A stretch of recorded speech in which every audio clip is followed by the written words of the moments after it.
don't know when that microphone went back on. I'm sorry about that. So let me back up here. Let me back up. I don't know when that darn microphone mute button went back on. So I got to try to pick up somewhere along the way. And I'm going to start at, let's see here. Yeah, I'm going to start at that position, that comfortable position that a lot of folks are happy with. And they know they are making that decision the same way I make my personal decisions. And each one of us make our personal decisions every day we wake up. We want to be in a comfortable position. And that's an instinct that each human being have. Each human being have the desire to survive, an instinct to position themselves in the best position they can be in. Every human being have that instinct, and that's how we operate. Mentally, physically, emotionally, however you want to put it, that is how we are operating every second of the day. What position do I want to be in? I want to be safe. I want to be respected. I want to be treated like a human being. I want resources so I can survive. I need food, shelter, and clothing. That's what I need if I want to live. If I want to live to see another day with the blessings of the good Lord, that's the first thing. But the next thing is I need to be in a position to keep on living. I need to demand my human rights. I need to demand my self-respect. I need to demand my protection. I need to demand my resources so I can survive. So human beings are naturally going to want to be in the best position they can be in. And so we have had a lot of folks over the decades position themselves at the detriment of the masses. I'm not going to sugarcoat it. I'm just not going to sugarcoat it. A lot of our folks in the history have positioned themselves at the detriment of the masses. And I named off a few names: Al Sharpton, Jesse Jackson, NAACP, the Congressional Black Caucus, Charlemagne the God, Candace Owens, Roland Martin, Bryce Watkins, Tariq Nasheed, Yvette Cornell. Who else gonna pop to mind? The NAACP. So many, too many to name. It's just too many to name. It would take a lifetime to name all the names of persons and organizations who have positioned themselves off the backs of Negro slaves. So the AKA, the D9, all of these good old folks who went to college, all of these good old folks who went to college, and I'm convinced, after thinking about it for quite a while, I am convinced that a lot of these college folks, a lot of these college persons who brag about their college degree is responsible for integration.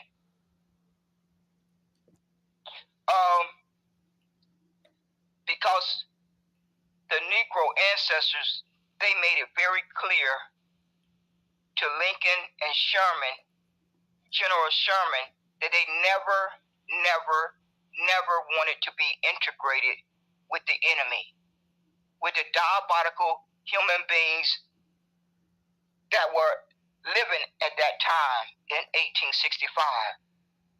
The Negro ancestors, they made that very clear. So I have to ask the question, what in the hell happened? What in God's name happened between 1865 and 1965? Because the ancestors, they made it very clear. They made it absolutely clear to President Lincoln and General Sherman. They never wanted to be integrated. So what took place? What took place? Well, I can only think for myself, and I do my own personal evaluation. And college people, folks always talking about Marcus Garvey and Booker T. Washington. What's the other person name? W.D. Du Bois, whatever his name is, W.D. Du Bois. All these good old folks, MLK, Malcolm X, the Black Panther, all of this constant babble. It's just constant babble. And what I boil it down to is folks positioning themselves. Yvette Cornell, Tariq Nasheed. Like I said before I realized the mute button had went back on. It's too many to name. It's just too many to name. It would take a lifetime to name them all. But they are comfortably positioning themselves. They are comfortably positioning themselves and whoever they can bring along, like Mark King Carter and Sexy Ray and Denmark, Miss T, April Showers. Y'all know who their names are. Y'all know exactly who their names are. You know who they cliques are, who they rub elbows with, who's in their little game, they little camp. They all have little camps, little pockets of camps, where they only focus is to position themselves and bring a few other folks along with them. All they thinking about while they in these Twitter spaces and YouTube channels and Facebook and Clubhouses, how can I position myself and bring a few other folks along with me?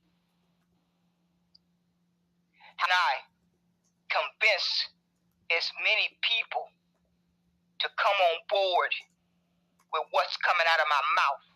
I clearly know they're not all going to come along, but I can't tell them that. I clearly know I am not going to bring all of them along. There's only going to be a select few who's going to get that invite. There's only going to be a select few that get that invite. But I can't tell them that. I can't tell these persons who come into these spaces and spend hours and hours and hours of listening. I can't tell them that. I'm going to tell them anything but that. As long as I position myself in a comfortable position, all is right in the world. All is right in the world if I bring a few others along for the ride. As long as I bring a few others along for the ride, they're going to keep their mouth closed. They're going to keep their mouth closed. I just don't get it. I just don't get it. I know all of us did not grow up street smart. I know a lot of us don't have a connection to that because we each grew up in different environments. But I'm here to tell you, I had a front row seat. I had a front row seat But my sister and my older brother and my brother younger than me, they were completely street smart. I never claimed being street smart. I never claimed that out of my mouth. But I had a front row seat because I grew up with siblings who were. I definitely did. and I can guarantee you, I can spot you a mile away. I can spot you a mile away because I had training. I went through all my growing up years of training being around my sister and my older brother and my younger brother. So they put me through a lot of training, watching them, growing up around them. So I may not spot all of you. I may not have the ability to spot every one of you, but I can guarantee you I'm going to spot about half of you. I am going to spot you because I went through the training growing up. Thank my lucky stars for that. I have constantly said, I thank my sister and my brother and my younger brother for the path that they went down, and I did not go down. They went down those paths, and I did not choose to go down those paths. So they saved me a lot of hardship. I thank them for that. I really, truly thank them for that. I'm thankful that they were able to live, to grow through that path that they took. They traveled their own path. Each one of my siblings, they traveled their own path. I've traveled my path. And we have had our individual lived experience. We each have had our own individual lived experience. Although we come from the same mother, we come from the same bloodline. We come from the same mother, and we come from the same bloodline. But we traveled different paths. We've learned from each other every single day that we grew up. We learned from each other. And I can't thank my older brother enough. My older brother told me when I was probably 7 years old or younger, probably somewhere in that range, my brother said we had to learn 2 things. A little old 2 things. It didn't make sense to me. He said to us, you're going to learn 2 things. You're going to learn how to dance and you're going to learn how to fight. At 7 or 8 years old, that's not making a lot of sense to me. I'm thinking about food. I'm thinking about anything else besides those 2 things. But I'm certainly not thinking about those 2 things that came out of his mouth. But now I understand why he said that. Dancing, we had dance contests. It was an escape from the world that we were living in. It was a pleasant, happy escape from the world that we were living in. The fighting was for the battle ahead. It was for the battle every day that we woke up. So now, when I look back on that memory, it made sense why he said that. It made sense why my older brother, 8 years older than me, whole 8 years older than me, said those words out of his mouth that his little baby sister could not understand. But now I understand it. I've understood it for a long time now. It took a long time for me to fully understand it. So here I am. As I said when I started the broadcast, I am fighting back tears. I am literally fighting back tears because the reason why I am fighting back tears, and I'm not going to cry. I don't cry. Rarely do I cry. Rarely do I cry. So I'm not going to break down and cry when I get off of this microphone. I'm going to hold it together. I'll pull myself back together. I'll regroup, and I'll go on with the rest of my day. But I am going to acknowledge that is what I feel on the inside. And because I feel that on the inside, and the reason why I feel that on the inside is because brain dead human beings in the 21st century is washing down the drain 246 years of Negro slavery. That is why I feel like crying, because we have human beings in the 21st century that are on Twitter X. I listened in Anonymous yesterday, and I listened a little bit today, Anonymous, in MF Crust. Let me try to say her name right. MF Kush. And I listened in her room today with Dr. Claude Anderson. And I listened in on Unk, something like that, UNK. I listened in a little bit on his room. And you know what I heard? Folks were in there crying about trying to save Black American. They want to save the ethnic term Black American. They want to be Black American Negro freemen. They done made up a new one. It's called Black American Negro freemen. And the freemen, they want freemen as the ethnicity. When they clearly know that freeman is not a ethnicity. Every person that identified as freeman during slavery, when they got that piece of paper from the slave master, when each one of those human beings received that piece of paper from that slave master, they already had a bloodline, did they not? Am I confused?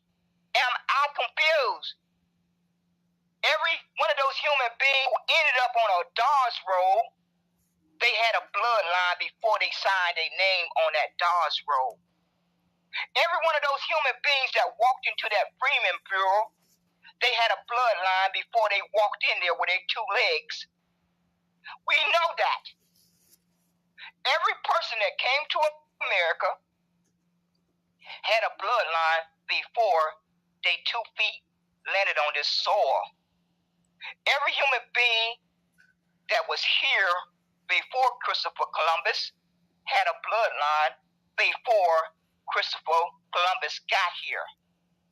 Every human being that was brought and kidnapped and brought into America as slaves, they came from a bloodline. They each came from a bloodline. They did not drop out the sky. They didn't drop out the sky. They didn't drop out the sky. And so, since we know that each one of those human beings did not drop out the sky and they had a bloodline before they 2 feet ended up on America's landmass. And now it's turning out that Negro is a bloodline. It's a DNA test to determine that. It's a whole DNA test to determine if you belong to a bloodline Negro. And all these little minions are still running around here doing everything in their power to claim to be Black American, to claim to be African American, to claim to be freemen, to claim to be FBA, to claim to be ADOS. Well, folks, you are in crisis mode. I warned you. La Farmer, New Negro Republic, Aeon, all the persons who came into the Negro space, we warned you over a year ago that this was coming. We warned you, and you made a joke of it. You made a joke of it. You tried to intimidate folks. You tried to butt break folks. You didn't want to hear it. You didn't want to hear it because you made a joke of a Twitter space that was a Negro space. you took upon yourself to secure the tribe. Secure the tribe is guilty. Don, the person named in my title, is guilty. All those persons, C-Jack, all those persons who are running around here trying to insert Freeman in place of the Negro history that was recorded as Negro sacrifice. And today I hear Denmark say out of his mouth, Black American is in the archive as all the accomplishment. Now that's a bald-faced lie. But did anyone correct him? Did anyone correct him? Or they just sat on that darn stage and listened to that man dishonor and disrespect the ancestors' sacrifice? Because the ancestors were not identified as Black American at that time. But Denmark don't care about that. Because Denmark is in the 21st century and he wants to be Black American. Denmark don't care if he dishonors and disrespects 246 years of Negro slavery. Because Negro slaves built America. Not anyone called Black American. Not anyone called African American. Not anyone called Freeman. Not anyone called ADOS. Not anyone called FBA. It was Negro slaves who were put up for sale during those 246 years. But we have human beings in the 21st century like Denmark who wants to help America rewrite history and insert whatever term he prefers. Denmark and DJ Big A and Sexy Raw and April Showers and Dawn and Miss T and all of them, y'all know who you are. You know exactly who you are. Because I've been listening to you for well over a year and a half. I met many of these persons on clubs.